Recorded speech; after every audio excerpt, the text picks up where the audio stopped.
Hi, this is Roger, thanks for dropping by. The sun's out. Well, hazy sun, it's not proper sun. It's not raining and it isn't going to rain for the rest of the day, apparently, allegedly.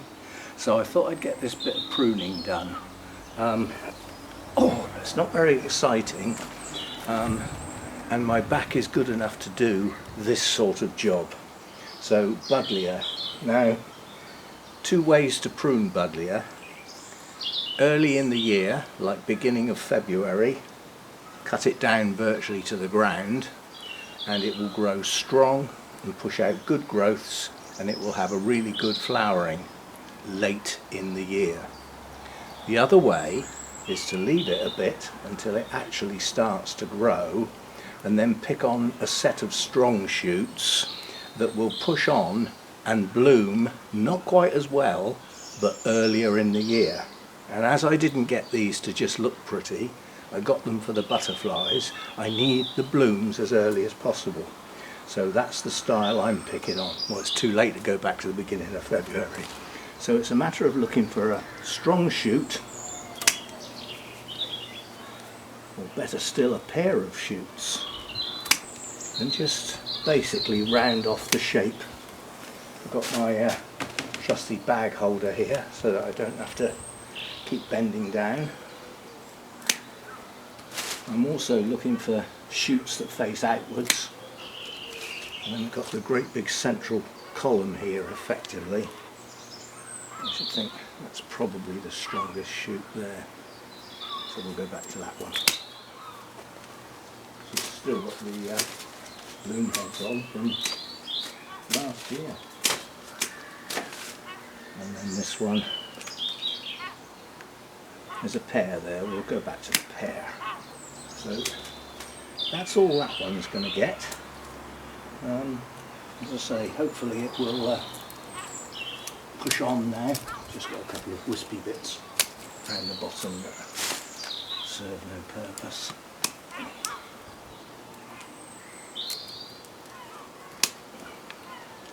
There we go. That's one done. On to the next one. Right, the next one effectively isn't one, it's two. There were two planted in here. The one that we've just done is the white one. That's the one that Gail paid for to get some butterflies into the garden. And then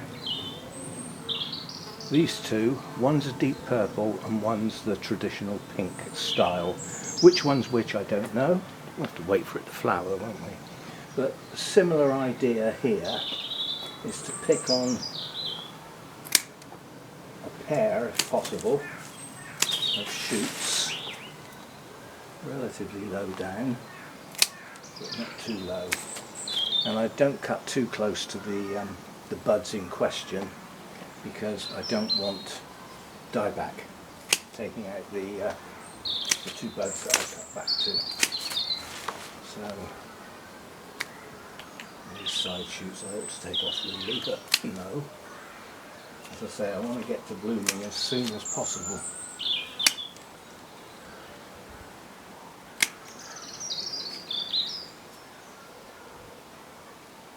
So some shoots like this, I'm leaving those. Those are going to bloom quite soon. So I'm picking on a plant at the moment. They're two different colours. The leaves on this one and the leaves on this one are the silvery grey ones, so that's how I know which one is which, basically.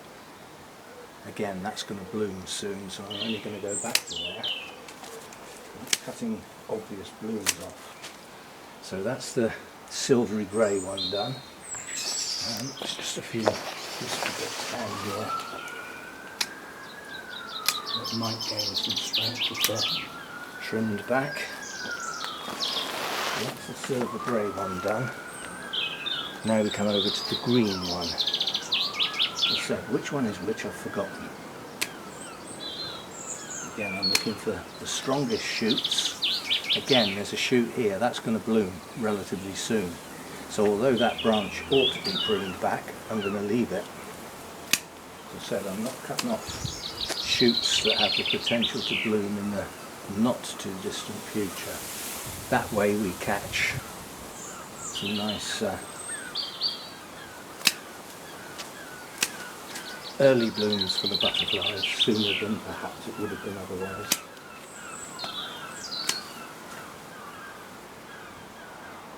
Again, these two are going to bloom soon, and this one. So that's it. That's all I'm going to do with that. General shaping and leaving shoots that are already strong, leaving those to push on. The only other thing I've got to do with these is feed them. Now, I haven't started watering anything in the garden yet because it doesn't, the amount of rain we get, we don't need to water. But that's just water. There's no feed in rainwater, not enough to force growth anyway. So I will get some food. I'd like to get slow release food because it's just easier to sprinkle that on the surface, and then when it rains or when I have to get the hose out, it just waters in, as opposed to mixing up stuff in the watering can and having to do it. That's manual effort. So anyway, we've got one more to do. Actually, we've got two more to do. On to the next one.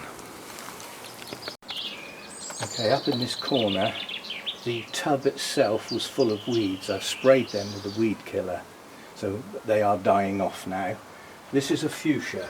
Now again, this ought to have been cut back virtually to the ground. Last year it died back to the ground. I didn't have to do anything with it, just cut the dead sticks off. This year, however, it's already shooting out. So I'm only going to prune it back to where I can see new growth already showing. Again, this means this will come into bloom a lot sooner this year. So we're just going to go back again where I can see new growth.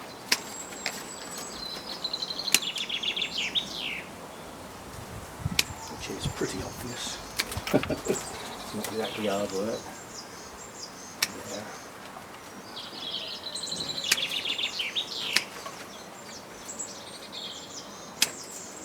And hopefully we'll get this beauty into bloom a lot sooner this year. This was a good show last year, lots of flowers, and it's attractive to some bees, but not all bees, because I think it's to do with the length of their tongue, whether they can get into the flowers or not. I could be wrong.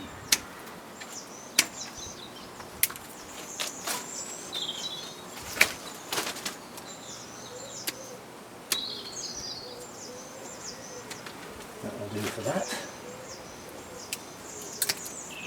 Now also in that tub is I call them bird bushes. They're bushes that have berries on that the birds eat and poo, and they grow everywhere as little seedlings. I think it's a cotoneaster, not sure. But it was self-seeded in the pot, so I've just left it. And it flowers and it has berries on, so I leave it. This bush here I'm going to let grow this year. I'm just going to let that grow. I might trim the bottom part, but I want that to fill that gap up and get rid of the view of the shed from the house. We can do without that, can't we? Right, one more to go. Right, I've changed my mind. I'm going to leave it at that for today. What I'm really pleased about, there's no way I can film it, but there's hoverflies. So we have some pollinators in the garden. Don't see bees, we can't hear any, but hoverflies, next best thing, they are pollinators. So there's a bit around. And there are a few blooms over in the, well, there's primroses everywhere, and there's now forget-me-nots, and there's blooms over in the planted border, as it's been named. And we'll have another look at that in the not too distant future, because there's some changes over there. The other thing, talking of hoverflies, right in my ear, the other thing I was going to prune is the fuchsia that's over in the planted border. But there's lots of dead sticks and a few weeds, and the planted border needs a little spring going over, which includes the pruning of the fuchsia that's in there, so I'll do that as a separate thing.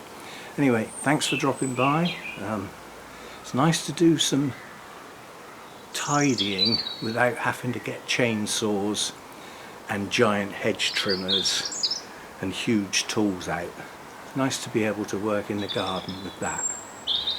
And in the main, that's it this year. Tidying and keeping tidy. Apart from that giant hedge over there, I'll swing the camera around. That big hedge up the back there, that I will need the tall hedge trimmer for, possibly even the steps. But it still only needs a trim. Last year, that took 2 days to deal with that and filled the car with what got cut off. We won't have any of that nonsense this year. See you next time. Right, I'm just going to add this on the end. It's about to rain. I can feel the spots. I knew it wouldn't last. Last year, these bulbs came up and I said, I don't know what they are and I don't remember planting them. Grape hyacinths. So all of you that guessed that's what they were, you were right. Those will now spread. So that's good. And the other thing I wanted to show you, last time I said the ferns aren't showing. Well, some of them are now. So we've got some nice green fronds.